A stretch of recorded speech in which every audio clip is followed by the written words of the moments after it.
మీరు వెనుకబడిన వర్గాల వారికి అందరికీ కూడా కుల సంఘాలందరికీ కూడా భవనాలు ఇచ్చారు, వాళ్ళ ఆత్మగౌరవం నిలబెట్టారని చెప్తున్నారు. అంటే ఈటల రాజేందర్ ఆత్మగౌరవం ఎక్కడ దెబ్బతిందని మీరు అనుకుంటున్నారు? ఇప్పుడు నేను అదే అంటున్నా, ఆత్మగౌరవం అనేటువంటి దానికి ఎట్లుంటుందంటే, ఈ రాష్ట్ర ప్రభుత్వం వచ్చింది కొత్తగా 2014లో ఏర్పడ్డది. రాజేందర్ గారి కనుక మంత్రి పదవి ఇవ్వకుండా ఇంకెవరికన్నా అగ్రవర్ణాలకు సంబంధించినటువంటి వాడికి ఇస్తే, ఇంత కృషి చేసిన రాజేందర్ గారికి మంత్రి పదవి ఇవ్వకపోవడం ఏందని చెప్పి మాలాంటి వాళ్ళు అందరం ప్రశ్నిస్తాం. నువ్వే నెంబర్ 2, గవర్నమెంట్ వచ్చినాడు నువ్వే నెంబర్ 2, నువ్వేమని పడితే వాళ్ళని డబ్బులు ఇచ్చుకునే పరిస్థితి. మీరే సన్నబియ్యం కావాలని చెప్పి ముఖ్యమంత్రి గారు చెప్తే ఆనాడు ఎంత కాస్ట్లీ అండి, అంత కాస్ట్లీ అయినా మా తమ్ముడు రాజేందర్ చెప్పిండు కాబట్టి సన్నబియ్యం అన్ని హాస్టల్లో పెడతానా, రాజేందర్ హాస్టల్లో ఉండి చదువుకున్నాడట, ఇవి ఆర్థిక శాఖ మంత్రి అయినాక కూడా గట్లే ఉంటే ఎట్లా నన్ను అడిగితే, నేను సన్నబియ్యం పెడతాను 100 కోట్లు కాబట్టి 200 కోట్లు కానీ నేనే ఖర్చు పెడతాను, నేనే ఉచితంగా ఇస్తా అని బహిరంగ సభలో చెప్పి గౌరవించినటువంటి రాజేందర్ గారికి తెలియదా ఆత్మగౌరవ నినాదానికి సంబంధించినటువంటి ఆ వ్యాఖ్యలు వాళ్ళు చేస్తూ ఉన్నారు. ఎక్కడ ఆత్మాభిమానం అడ్డుపడ్డది? వ్యక్తిగతమైనటువంటి తమ ఆస్తుల విషయంలో వస్తున్నటువంటి విమర్శల నేపథ్యంలో, ఆరోపణల నేపథ్యంలో కడిగిన ముత్యంలా మీరు బయటికి రావాలి. మీరు మంత్రిగా మిమ్మల్ని విచారణ చేస్తున్నప్పుడు పక్కకు పెట్టాలి. దాని తర్వాత మీరు కడిగిన ముత్యంలా బయటకు వస్తే మళ్ళీ మిమ్మల్ని ఏం చేయాలనుకున్నారో మళ్ళీ మీకు సముచితంగా గౌరవించాలని చెప్పి అనుకుంటే, మీరు ఆగకపోతే మీరు ఇష్టం వచ్చినట్టు నా మీద కుట్ర చేసిర్రు, నా మీద అది చేసిర్రు, నన్ను నంచి వేసిర్రు, నేను బీసీ కాబట్టి మీరు మంత్రిగా ఉండే ముఖ్యమంత్రి గారి మీద విమర్శ చేస్తారా? అంటే ఇక్కడ చాలా మంది చేస్తున్న ప్రతిపక్షాలు కానీ మిగతా వాళ్ళు కూడా చేస్తున్న విమర్శ ఏంటంటే, కేవలం ఈటల రాజేందర్ గారి మీదనే ఇలాంటి ఆరోపణలు వచ్చిన వెంటనే విచారణకు ఆదేశించారు. చాలా మంది మంత్రుల మీద ఆరోపణలు వచ్చాయి, వాళ్ళు ఎవరిని కూడా పట్టించుకోలేదు, కేవలం ఈటలనే ఎందుకు టార్గెట్ చేశారనేది ఇక్కడ ప్రశ్న. ఇప్పుడు దేవరాంజాల్లో ఎవరెవరికి భూములు ఉన్నాయి, ఒక్క రాజేందర్ గారి భూమికే పోయి కమిటీ వేసి విచారణ చేయమనిలే.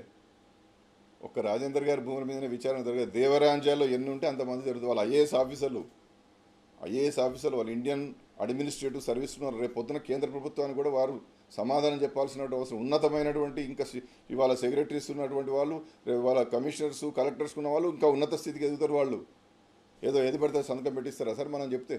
అంటే మల్లారెడ్డి లాంటి వాళ్ళ మీద నేను అదే అంటున్నా. నేను ఇక పేర్లు వద్దు సార్, నేను ఒకటే చెప్తున్నా. దేవరాంజాల్లో దేవాలయం భూములు ఎవడు అక్రమంగా ఆక్రమించుకున్నా వాళ్ళందరూ శిక్షార్హులు అవుతారు. అక్కడ రాజేందర్ గారి భూములే లేవు, అక్కడ నమస్తే తెలంగాణ కూడా ఉన్నాయని చెప్పి ఒక మల్కాజిగిరి ఎంపీ గారు చెప్తున్నారు కదా. దానికి వాళ్ళ నమస్తే తెలంగాణలో సముచితమైనటువంటి సమాధానం కూడా వచ్చింది. అది కాదని చెప్పి వాళ్ళు తేల్చమనండి. అరే మాది కాదంటే పేదలకు పంచుకోమని చెప్తారు వాళ్ళు మేనేజ్మెంటు, నమస్తే తెలంగాణ మేనేజ్మెంటు. మా ల్యాండ్ కనుక దేవాలయ భూములు అయితే అక్రమంగా మేము ఆక్రమించుకుంటే మీరు పంచుకోండి అంటున్నారు వాళ్ళు. పేదలకు మీరు ఎవరిని చెప్తే వానికే ఇస్తామంటున్నారు. అట్లా నిలబడాలి మనం. మా నమస్తే తెలంగాణ కూడా మా మీద ఎట్లా కుట్ర చేస్తారని చెప్పి మాట్లాడమంటారు. ఇప్పుడు నమస్తే తెలంగాణ టీ న్యూస్ వచ్చిందనుకోండి విమర్శలు. కాబట్టి నేనేమంటున్నానంటే వారు కొంత తొందరపడ్డరు. నేను ఒకటే చెప్తున్నా, కాంగ్రెస్ పార్టీలో ఒక నిర్ణయం తీసుకోవాలంటే ముఖ్యమంత్రికి ఏం స్వతంత్రత ఉండదు. ఇక్కడ పిసిసి అధ్యక్షుడు ఉంటాడు, ఇన్ఛార్జ్ జనరల్ సెక్రటరీ ఉంటారు, దాని తర్వాత దానికి సిడబ్ల్యూసి ఉంటుంది, సిడబ్ల్యూసి తర్వాత ఆ కీలకమైనటువంటి విషయాలు వార్ రూమ్లో చర్చిస్తారు, వార్ రూమ్లో చర్చించిన తర్వాత సోనియా గాంధీ గారి నిర్ణయానికి వదిలిపెడతారు.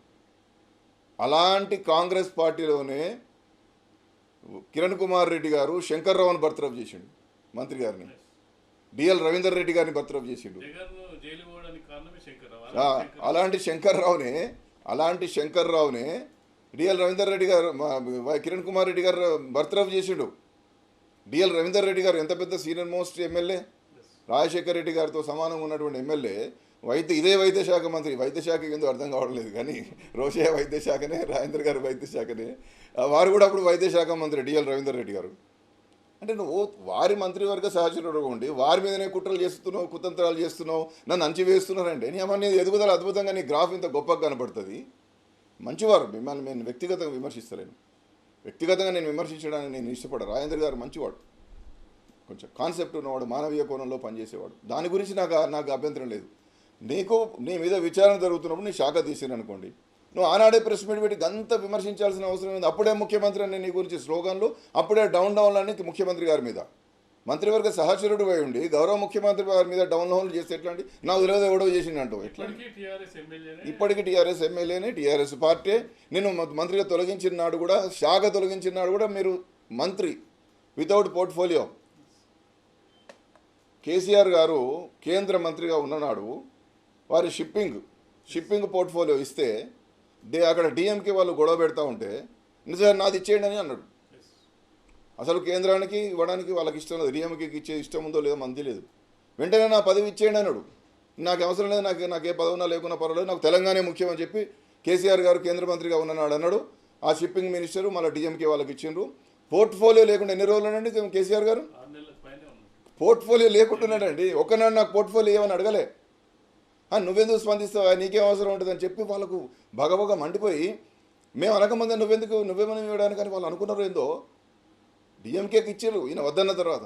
కానీ పోర్ట్ఫోలియో లేకుండా కేసీఆర్ గారికి ఇంత పెద్ద నాయకుడు, ఈ రాష్ట్రంలో ఒక పార్టీ అధ్యక్షుడు, అంత పెద్ద ఫెరోషియస్ లీడరు, మీరు అన్నట్టుగా 6-7 నెలలు వితౌట్ పోర్ట్ఫోలియో మంత్రిగా ఉన్నాడండి. ఒక్కరోజు కేంద్ర మంత్రి పదవి కోసం 6 రోజులు దాచలేనా? నా శాఖ ఏదన్నా అడగలే. మళ్ళీ వాళ్ళే కార్మిక శాఖను ఏదో ఇస్తే దాన్ని మళ్ళీ అద్భుతంగా నిర్వహించిండు. సిగరెట్ వాటి మీద ఏదో ఆ బొక్కది ఉండకుండా చేయాలంటే చేసిండు దాన్ని. ఈఎస్ఐ హాస్పిటల్స్లో కానివ్వండి, కార్మిక రంగంలో చాలా అధునాతనమైనటువంటి ఒక విప్లవం లాంటి చర్యలు చేపట్టిండు కేసీఆర్ గారు. దట్ ఈస్ కేసీఆర్ నుండి మనం 19 ఏళ్ళు ఉంటుంది, 20 ఏళ్ళు ఉంటుంది. నేను 2016లో జాయిన్ అయితే 200 వ్యాసాలు రాసిన కేసీఆర్ గారి మీద, వారి వ్యక్తిత్వం మీద, వారి ఆలోచన విధానం మీద. వాటి గురించి ఆలోచించాడు కేసీఆర్. రేపు 2024 ఎలక్షన్లు వస్తాయి కదా, ఆ ఎలక్షన్ల గురించి ఆలోచించాడు. ఇవాళ ఇక్కడ పెట్టిన స్కీములన్నీ కూడా టీఆర్ఎస్ శాశ్వతం కాదు, కేసీఆర్ గారు శాశ్వతం కాదు, మనం శాశ్వతం కాదు అని అందరికీ తెలుసు. 100 ఏళ్ళు దూరదృష్టితో ఆలోచిస్తాడు. కాళేశ్వరాన్ని ఎంత గొప్ప దృష్టితో ఆలోచించాడు. నీళ్ళున్నాయా మనకేమన్నా? తెలంగాణ రాష్ట్రం వచ్చే వరకు సరే ఊక అందరు చెప్పినట్టుగానే కిరణ్ కుమార్ రెడ్డి ఏం చెప్పాడో మనకు తెలియదా? ఇవాళ కాళేశ్వరం పూర్తయింది, జలాలు ఎగిసిపడుతూ వస్తూ ఉంటే హరిత తెలంగాణ మన కళ్ళ ముందే అయిందా కాలేదా? ఒక్క నాగార్జున సాగర్ అని ఏదో చూపించేది. అప్పుడంటే మన చిన్నపిల్లలు మనకు తెలియదు. ఈ శ్రీరామ్ సాగర్ ప్రాజెక్ట్ అయితే తవ్వుడు అది నేను ఎప్పుడో మా 5వ తరగతిలో 6వ తరగతిలో ఉన్నప్పుడు మొదలు పెడితే నా డిగ్రీ అయ్యేదానికి ఇంకా తవ్వుడే, అది పూర్తి కాలే. ఒక్క శ్రీరామ్ సాగర్ ప్రాజెక్టు, ఆ కాలువలు ఇవాళ ఎన్ని పూర్తయినాయిడా? ఇదే బీజేపీ నాయకులు రోజు కాళేశ్వరంలో అవినీతి జరిగిందంటే ఒక్కనాడు మాట్లాడలే కేసీఆర్ గారు. పని చేసుకుంటూ పోయిండు.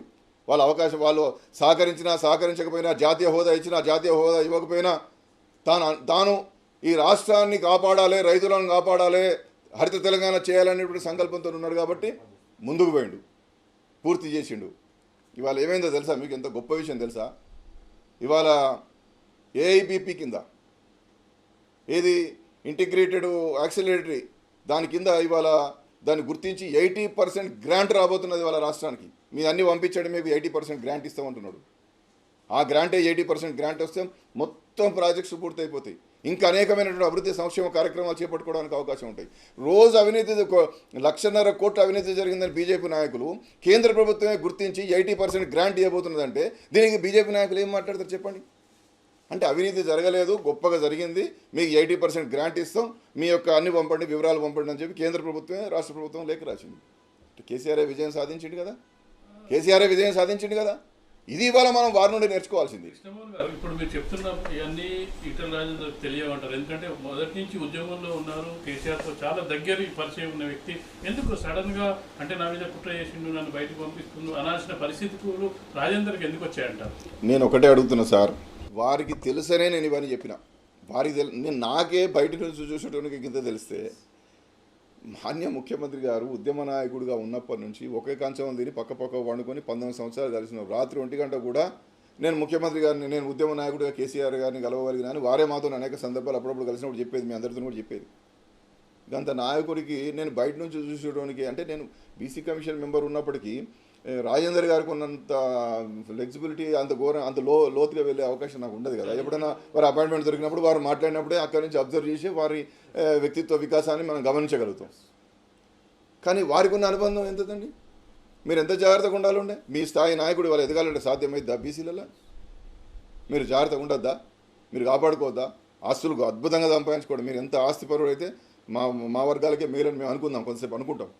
కానీ ఇవాళ మీరు బహిష్కరణ దిశకు మీరు పోవాల్సిన పరిస్థితి ఎందుకు వచ్చింది గతంలో ఏనాడు ఇప్పుడు ఎన్టీ రామారావు నుంచి మొదలు పెడితే రామారావు గారు మొత్తం మంత్రివర్గాన్ని రాత్రి మార్చి కొత్త మంత్రివర్గాన్ని వేసుకున్నాడు.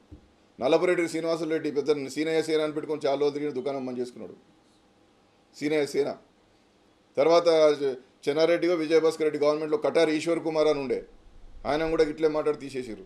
చిత్తరంజన్ దాస్ కూడా ఉండే, ఎన్టీ రామారావు గారి మీదనే గెలిచిండు. కాబట్టి ఇవన్నీ చరిత్రలో మనకు కళ్ళ ముందు వారు ప్రత్యక్షంగా శాసనసభలో ఉన్నారు, మేమంతా బయట పేపర్లో ఎక్కడెక్కడ చదువుకొని మాట్లాడుతున్నాం. ప్రత్యక్షంగా చరిత్రకు మీరు సాక్షిభూతాలుగా ఉన్నటువంటి మీరు మీ వ్యక్తిగత జీవితంలో ఏ పొరపాట్లు చేసిండ్రో, అధినాయకుని మనస్సును గాయపరచడంలో మీ చర్యలు ఏ విధంగా ఉన్నాయో, ఆయా సందర్భాల్లో మంత్రి అని మర్చిపోయి సామాజిక ఉద్యమకారుడు కోవలో మీరు మాట్లాడినటువంటి మాటలు, మీరే మంత్రి మీరే ఉద్యమించాలి, ఉద్యమిస్తే పోయేది బానిస సంఖ్యలు తప్ప కాదని చేసి స్టేట్మెంట్ ఇస్తారు. అవన్నీ మనది స్లోగన్ మాకు తెలియదా? నువ్వు ఆడు ఉండాలి అన్నా గిది అని చెప్పి నువ్వు ఫైట్ చేసి ముఖ్యమంత్రి గారితో ఒప్పించాలి. ఇండియా టుడే కాన్క్లేవ్లో 85-90% ఎస్సీ ఎస్టీ బీసీలు ఉన్నటువంటి రాష్ట్రం. తమిళనాడులో బీసీలకు రిజర్వేషన్లు 69% ఉంటాయి. అది తమిళనాడు వేరే దేశమా? తమిళనాడులో ఎందుకు ఉంటాయి, తెలంగాణలో ఎందుకు ఉన్నాయి అని చెప్పి ప్రశ్నించేటప్పుడు ముఖ్యమంత్రిని మనం ఎంత జాగ్రత్తగా వాడుకోవాలి? రిజర్వేషన్లు ఎట్లా పెంచుకోవాలి? పంచాయతీ రిజర్వేషన్లు తగ్గినాయి, సుప్రీంకోర్టు ఆదేశాలు ఉన్నాయి, వారు చేసిండ్రు. అది కాకుండా నువ్వు చేయాలి కదా, అది కాకుండా చేయాల్సిన బాధ్యత నీదే కదా. ఇప్పుడు ఎకనామికల్లీ వీకర్ సెక్షన్స్ రిజర్వేషన్ విషయంలో కూడా దేశమంతా ఎప్పుడో అమలైంది, మన రాష్ట్రంలో ఎప్పుడైనా అమలైంది? మొన్న ఇప్పుడు అయింది కదా. మరి అదే అగ్రవర్ణ ముఖ్యమంత్రి అగ్రవర్ణమే కదా, వెంటనే మోడీ పెట్టగానే ఇమీడియట్గా సంతకం పెట్టాలి కదా. ఎందుకు పెట్టలేదు? ఇంకా చెప్పాలంటే చాలా బాధాకరం. అయితే మా బీసీ కమిషన్ చైర్మన్ బిఎస్ రాములే 10% రిజర్వేషన్లు ఆహ్వానించదగ్గని 100 వ్యాసాలు రాసిండే ఆయన, ఆ మహానుభావుడు. అర్థమైందా? ఇక ఇట్లా మనం ఉంటే ఏం చేస్తారు? నిన్న మొన్న వాళ్ళు అడగంగా ఈడబ్ల్యూఎస్ స్కీమ్స్, అది ఎకనామికల్లీ వీకర్ సెక్షన్స్ రిజర్వేషన్స్ మొన్న అమల్లోకి వచ్చినాయి. అంటే సామాజికంగా ఎంత వారికి మంచి చూపు, మంచి దృక్పథం ఉంటే వారు లేట్ చేసి చెప్పండి. అంటే ఆ వర్గాల మీద వ్యతిరేకమని నేను అనడం. ముఖ్యమంత్రి గారికి ఏముంటుందంటే రిజర్వేషన్లు అనేటువంటిది సామాజిక వెనుకబాటుతనం ఆధారంగా ఇవ్వాలి కదా. ఈ ఎకనామికల్లీ వీకర్ సెక్షన్స్ అనేటువంటిది ఆర్థిక ప్రాతిపదికన ఇచ్చారు. ఇది ఏ మేరకు నిలబడుతుంది? ఆల్రెడీ సుప్రీంకోర్టు మండల్ కమిషన్ కేసులో ఎకనామికల్లీ వీకర్ సెక్షన్స్కు సంబంధించిన రిజర్వేషన్ చెల్లవని మండల్ కమిషన్ కేసులో చెప్పింది. ఇవన్నీ సంపూర్ణంగా అధ్యయనం చేసినటువంటి మహానుభావుడు, సర్వజ్ఞుడు, విశ్వనరుడు ముఖ్యమంత్రి గారు. కాబట్టి కొంత వేచి చూసిండు. రాష్ట్రమంతా అమలు జరుగుతుంది, దేశమంతా అమలు జరుగుతుంది. దేశంలో రాష్ట్రం భాగం. ఇక్కడ ఉన్నటువంటి ఆ వర్గాలు కూడా అడుగుతూ ఉన్నాయి. బీసీ వర్గాల నుండి వ్యతిరేకత లేదు. బీసీ కమిషన్ చైర్మనే అనుకూలంగా వ్యాసాలు రాస్తాడు. ఆయన ఏం చేయమంటారు? కాబట్టి ఈ యొక్క అంతర్గతంగా ఉన్నటువంటి అంశాలను ఇవాళ బహిర్గతం అయిన తర్వాత చర్యలు జరుగుతున్నప్పుడు దీంట్లో సామాజిక కోణం దాగి లేదు. సామాజిక వర్గాలను అణచివేసేటటువంటి దృక్పథం ముఖ్యమంత్రి గారికి లేదు. మీరు చెప్తున్న